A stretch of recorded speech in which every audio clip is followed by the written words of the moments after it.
Procel, a closer look. I've already given you a bit of background about me, so enough of that. And let's move on and have the next slide, please. Super. Okay, so here we have Procel, and these are the main ingredients of Procel: acai berry, apple stem cell, beetroot, grape stem cell, nigella sativa, red raspberry, and pomegranate. So there's a lovely mixture of plants and plant extracts. Whilst we're talking about this, can I just say that it's most important that, as you mentioned, it contains stem cells. Please emphasize the fact that they are plant stem cells, that apple stem cell, grape stem cell, and so on. Because there's a lot of misinformation out there about stem cells. We don't want people to get the wrong idea that these are human stem cells. They're not. They're plant stem cells. So there we have Procel, very, very carefully chosen mixture or combination of plant products. And if we go to the next slide, please, here, Clickmeister. Great stuff. So these are what these various plant extracts give us. They give us a nice combination of phytoestrogens, of resveratrol, and also of arginine. And we're going to go on to explore what the heck these are, mainly the phytoestrogens, but also we give a passing mention to the resveratrol and the arginine. Suffice it to say that all three of these are very good antioxidants, but also the phytoestrogens do a whole lot more than just simple antioxidation work. And we'll go on to have a look at how and why they do this and what benefits that we can get from the phytoestrogen. Okay, can we move on, please? Next slide. So I've got a bit of a black bar across my screen, which is wiping out half the title, but what this reads is the trouble with modern life. And the trouble with modern life, as it says here, is that it is stressful. And quite apart from the stress of, mortgage and family life and computers not working, we've got oxidative stress, which until very recently, we thought there was nothing pretty much we could do about. Just the basic fact of being alive with our cellular biochemistry going on generates what are called reactive oxidant species. And this causes oxidative stress to our bodies. Depending upon where we live, we're also putting up with a greater or lesser degree of pollution. If you live in a city centre, then yes, you will get a lot of nitrous oxides from vehicle exhausts and so on. If you live near an airport, again, you will get nitric oxides plus noise pollution, all of which causes stress. But the point to note here is that oxidative stress usually leads on to inflammation and inflammatory stress. We can deal with gut stressors in another session. I'd be quite happy to do another session on Protect if the demand is there. But for the time being, just latch on to the idea that we live in stressful times, whether down to our inborn biochemistry or due to external pollution, we are subjected to quite a lot of oxidative stress. And in turn, this oxidative stress leads to, or can lead to, inflammation. Okay, are we all happy so far? Yep. Are we okay for speed and pace? Fine. Yes. I'm recording this, so if anybody wants to read it, it'll be fine. So, next slide. Okay, that's great. Right, thanks. And next slide, please. So a few general points on inflammation, and if you just press, yeah, okay. So firstly, short-term inflammation is beneficial in protecting the body's integrity. And so if we get some short-term injury, then our body makes sure that the injured site is inflamed and hurts a lot, so that you don't move it, because movement is anathema to wound healing. If we get a short infection, particularly a bacterial infection at a site in the body, again, inflammatory processes come in and they destroy the bacteria which are causing the problems. So in the short term, and generally speaking, inflammation is beneficial because it helps to protect our body's integrity, it helps to keep things working, it helps to ensure that we survive another day. But if we go on to the next point here, chronic long-term inflammation is almost always detrimental to health. And the main difference between acute short-term and chronic long-term inflammation, apart from one short-term and the other's long-term, is, well, there's very little difference between them anyway. It's all inflammation. It's just that chronic long-term inflammation is in the wrong place at the wrong time for the wrong reasons.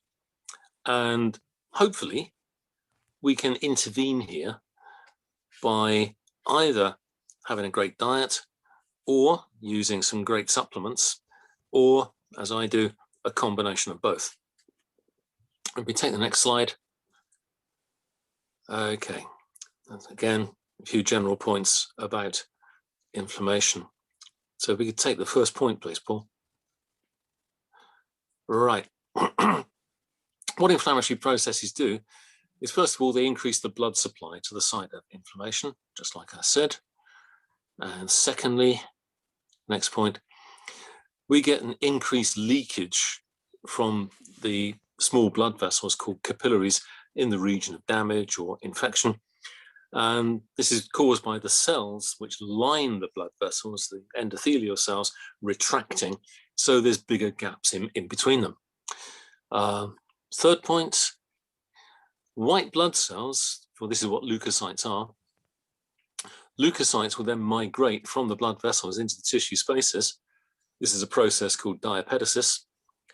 And point 4, the leukocytes then release a whole range of inflammatory mediators at the site of inflammation. So many, if not all, of the inflammatory mediators that we'll be talking about are actually produced from white blood cells.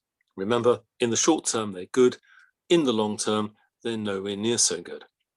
So increased blood supply, increased leakage of vessels, white blood cells leak out, and then the white blood cells cause all sorts of damage. And on the next slide, I thought you'd be interested to see what this looks like. This is actually a white blood cell. So the big gray thing with the elephant's trunk process coming out, that's a scanning electron micrograph of a white blood cell. And what you can see is that its surface, which is its membrane, is really highly folded and ruffled.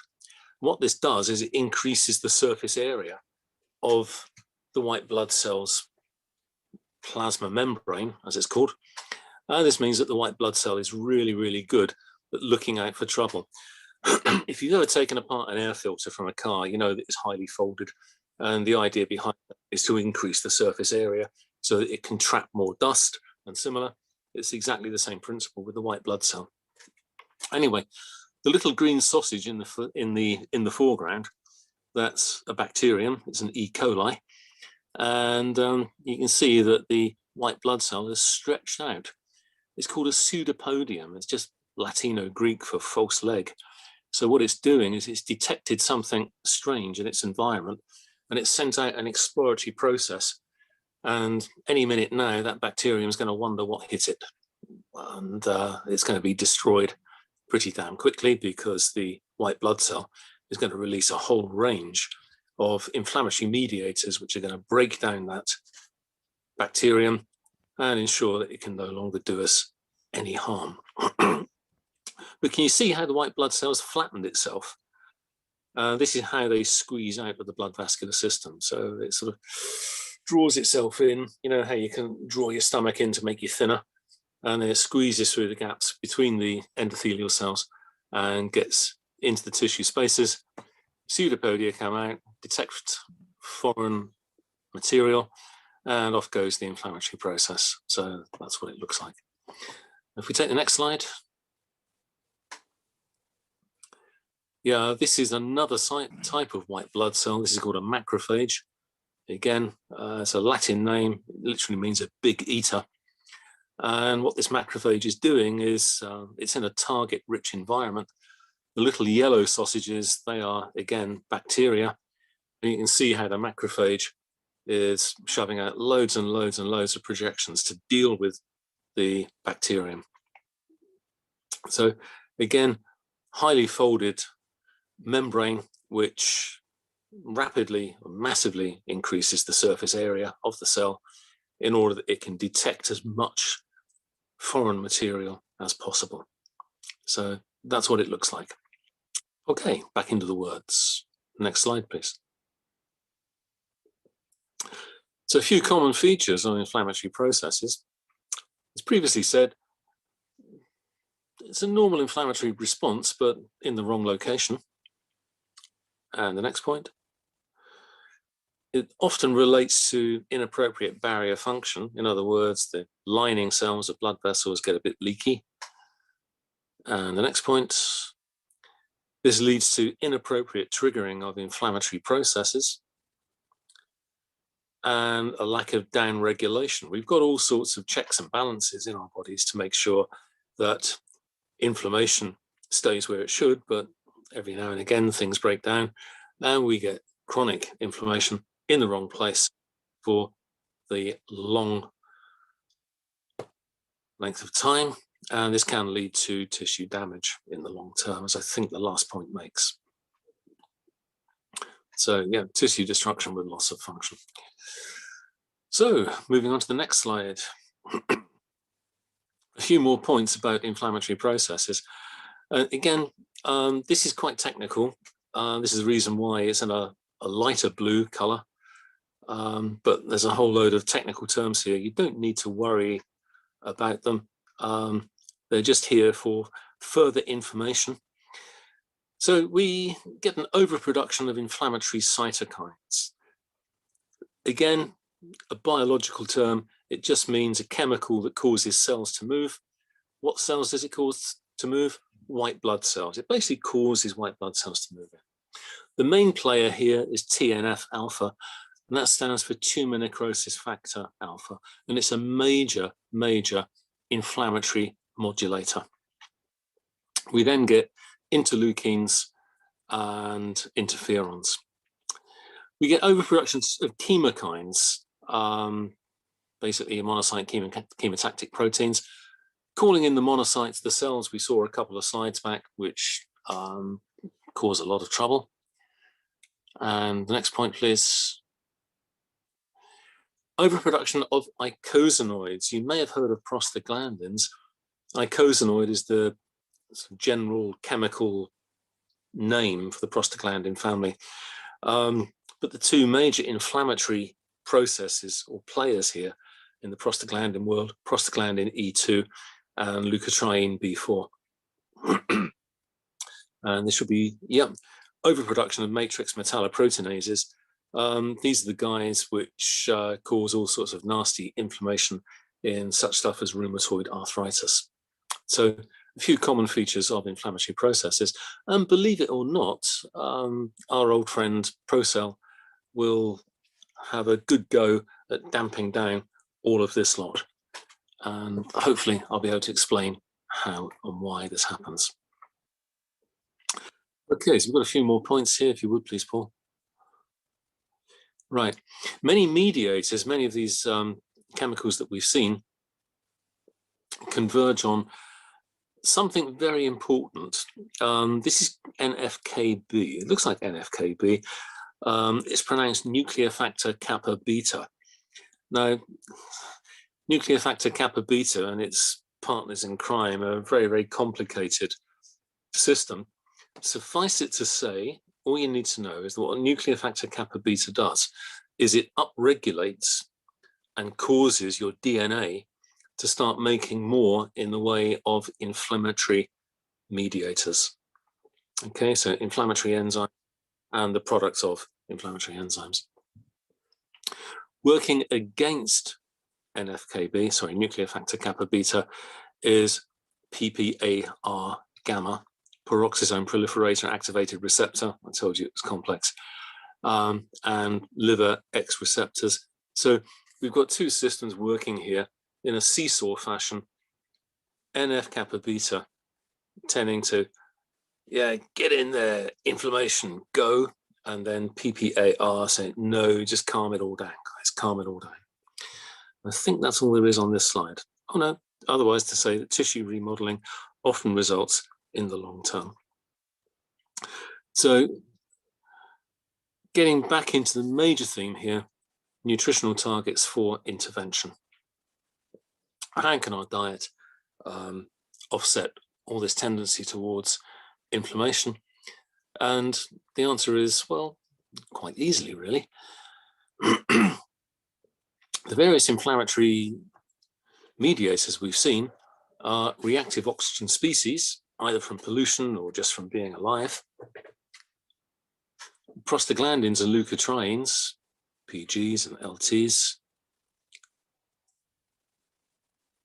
Chemokines, notably interleukin 8 and monocyte chemotactic protein 1. Various inflammatory cytokines, that's this lot. Note tumor necrosis alpha there. Tumor necrosis factor alpha, that's the big player. And the next point, matrix metalloproteinases and transcription. So nuclear factor kappa beta and tumor necrosis factor alpha, together with the reactive oxygen species and the prostaglandins, those are the major players here causing us problems. And how can we go on to deal with this? Well, I think I'm right in saying that Procel and Protect have got some reasonably good levels of antioxidant vitamins in them. I remember seeing this on the promotional videos. But the antioxidant vitamins, easy to remember, just say ACE, and you've got vitamins A, C, and E, and these are the major antioxidant vitamins. So as a general principle, oxidant stress promotes inflammation via nuclear factor kappa beta. And we just learned that that's a big pro-inflammatory, which therefore means that antioxidants must reverse this or go a long way towards reversing it.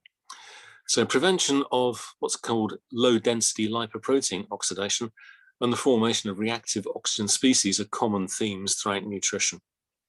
And taking stuff like Procel, yep, that will help us a great deal. Little word of warning here with respect to vitamin A. Dietary sources of vitamin A are generally speaking safe. Supplemental sources of vitamin A need to be treated with caution. So if we take the next point, please. Because vitamin A can be a pro-oxidant in smokers. And if you are either trying to get pregnant or you are pregnant, you really ought not to be taking supplemental vitamin A because it can cause damage to your unborn child. And again, those are a few points that are not widely known. So, as I said, I think that Procel and Protect contain vitamin C and vitamin A, and vitamin E. So they ought to be safe. I think there's a couple more points on this slide. No? No? Okay. Then let's move on to the phytoestrogens, which are a major component of Procel. And phytoestrogens, these are highly colored plant pigments. You find them in highly colored vegetables. They're also known as isoflavonoids or isoflavones. Again, this is more the sort of chemical scientific term for them, but you know, you will hear these term is bandied about quite widely. They do have a common chemical structure. The common chemical structure is polyphenolic, if you want to know that, but it's not really that important. And they're usually processed by the bacteria in your guts before they are absorbed by the body. And the typical absorption fraction is around about 1%. Now, of the phytoestrogens that you take on board, that you eat, only about 1% will get into your blood vascular system, but boy, it's a powerful 1%. So phytoestrogen, again, it's one of these compound words. Phyto means plant. Estrogen, well, we all know that estrogen means female hormone. Perhaps what's not quite so widely known is that the term estrogen is a generic term, a blanket term, meaning all of the female sex steroids. So how do phytoestrogens work? They will suppress inflammatory cytokines, the interleukins that we've seen. They'll have a direct antioxidant effect, so they will mop up reactive oxidant species. They will modulate inflammatory nitric oxide synthetase. So this is the enzyme which makes nitric oxide, which causes a vasodilation. Remember, we said back at the beginning that as part of inflammation, you get an increased blood flow to the affected area. And this is how the increased blood flow is brought about, by nitric oxide synthetase. But this inflammatory process is damped down by phytoestrogens. And nuclear factor kappa beta is inhibited by phytoestrogens, which all helps. And we get what's called partial agonism of steroid receptors. This is quite a nice concept, actually, that steroid hormones, in fact, all hormones, work by interacting with a specific receptor. It's a bit like getting pieces of a jigsaw puzzle to fit together, in that the steroid hormone is the last bit of the jigsaw puzzle.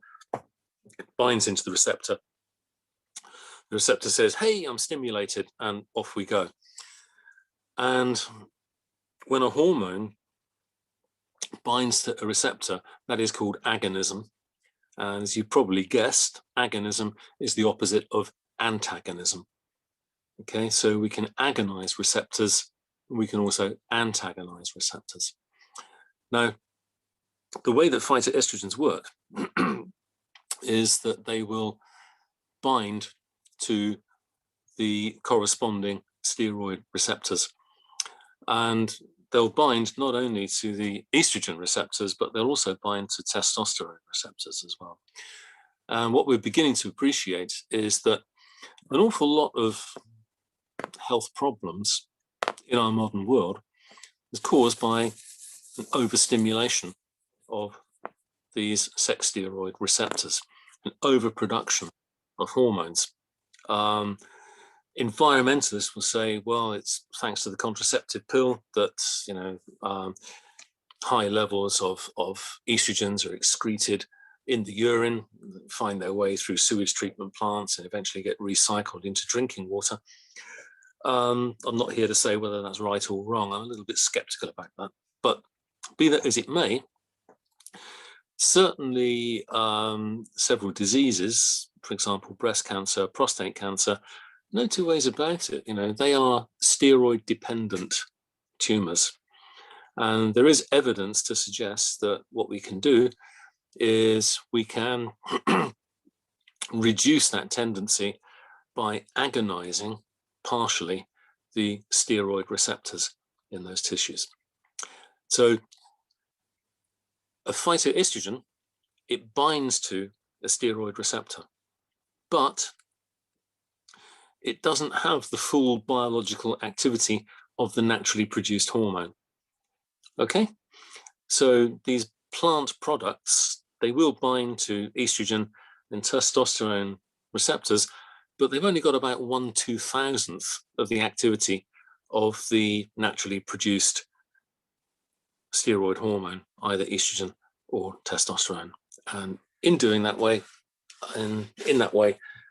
what they're doing is they are reducing the effect of the body's own steroid hormones. Okay, can we take the next slide, please, Paul? So, suppression of cytokines. Okay, Sippy's probably heard of COX-1 and COX-2 enzymes. These are inflammatory enzymes. And if you've heard of NSAIDs, non-steroidal anti-inflammatory drugs, what NSAIDs do is they inhibit COX-1 and COX-2 enzymes.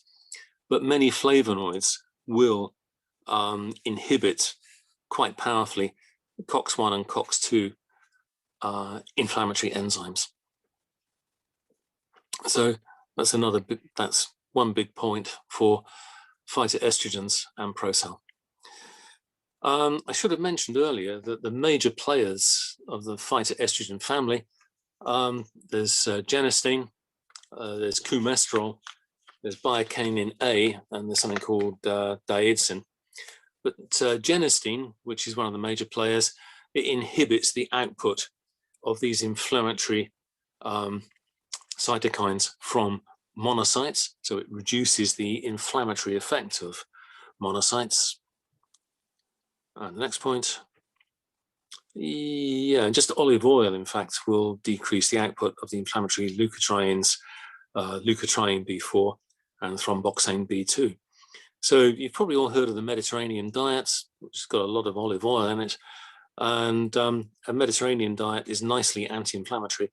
And a lot of that anti-inflammatory comes from the olive oil, but also a lot of it comes from the highly colored vegetables, which form a part of the Mediterranean diet. And as we already know, highly colored vegetables are very, very rich in phytoestrogens.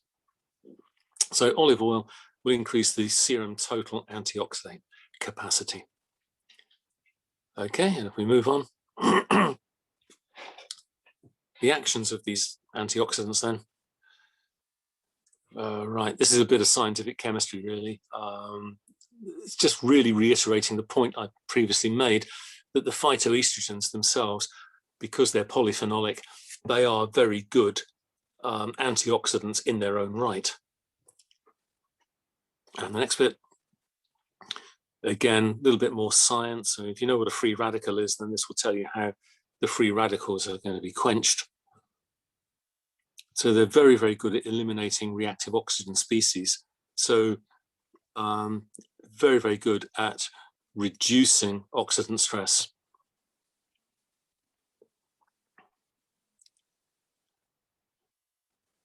So nitric oxide synthetase, this can be modulated. Inducible nitric oxide synthetase is most affected. By inducible, what I mean is that the level of this enzyme can be varied, either upregulated or downregulated. This is the enzyme, as previously mentioned, that usually responds to bring about inflammatory vasodilation. So phytoestrogens will downregulate our nitric oxide synthetase. There we go. So flavonoids or phytoestrogens will inhibit the induction of inducible nitric oxide synthetase for induction reactivation. So flavonoids do not directly inhibit INOS, but what they'll do is they'll upregulate, they will downregulate the amount of this enzyme that's present in the tissues, again by controlling the amount that's being transcribed of DNA. And wherever you see the word transcription in biology, you know that DNA and RNA are in there somewhere. So we take the first point. Yeah, phytoestrogens or flavonoids will inhibit the expression from DNA of inflammatory enzymes and proteins. So again, a very potent, a very, very powerful mechanism. They will suppress the activity of nuclear factor kappa beta, which is one of the major players in upregulating DNA and telling DNA, please make these inflammatory modulators. And it'll also suppress the activity of activator protein 1, which again is another key player in the activation of DNA to make inflammatory proteins. And the effect is mediated by a variety of enzymes called kinases. Don't worry too much about what a kinase is for the moment. Again, we can always come back and revisit this in a later session. But the important thing here is the first point: flavonoids will inhibit the expression from DNA of inflammatory enzymes and proteins. And if anyone asks you how, they just say, well, suppress the activity of NF-κB. So, partial agonism of steroid receptors. The flavonoids will strongly occupy the estrogen and testosterone receptors,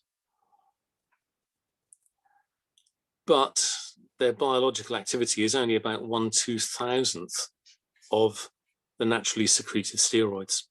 So what they'll do is they'll prevent your tissues from being overstimulated by these hormones, which, as we now know, can cause trouble. And this is of huge potential benefit in the control of steroid-dependent tumors. Two important words there are potential and control. They're not a cure. Okay. Long term, in the long term, if you're on a diet that either contains lots and lots of highly colored vegetables, or you take a supplement similar to Procel, then you can expect to receive long-term benefit in this way. If you've already got a steroid-dependent tumor, then it's not going to cure it for you. It may help to control it, but it's not going to cure it. Again, that's an important point to make. And partial agonism, an analogy. And this is where you realize that I've taken some of these slides from my old lecture presentation series at the college. This is a censored picture of someone who used to be a highly prominent politician in the United Kingdom. And you can probably see he's quite a big chap. He's a big bloke. He was knocking on for 200 kilos in weight. And he had a very messy divorce from his wife. And Paul and I, we're both married men. We both know what you girls are like. We both know that once you get together in exclusive female company and over a bottle of something nice, then your conversation is enough to make the average rugby club blush. And so this chap's ex-wife was with a few of her girlfriends, and they got through a couple of bottles of wine, and the inevitable question came, come on, Sarah, spill the beans. What's he like in bed? And she took a long swig of wine, and she thought for a bit, and she said, well, put it this way. It's like having a wardrobe fall on top of you, but with the key sticking out of the door. And in so doing, she described partial agonism exactly. Absolutely. The receptor was occupied. It wasn't being stimulated. Wasn't being stimulated strongly, if at all. And to actually remove that blockage from the receptor would have taken an awful lot of effort. So there we go. That's an analogy of partial agonism. Again, it's quite a useful phrase to know. And yes, if you can imagine, that's the kind of thing that was going on. Or rather, yes, in her mind, that was what was happening. And on that note, we'll leave it there. Procel's ingredients are a very good source of phytoestrogens, a very good source of resveratrol, a good source of arginine, and now you know how they work. via antioxidant functions, and via partial agonism. And thank you very much for listening.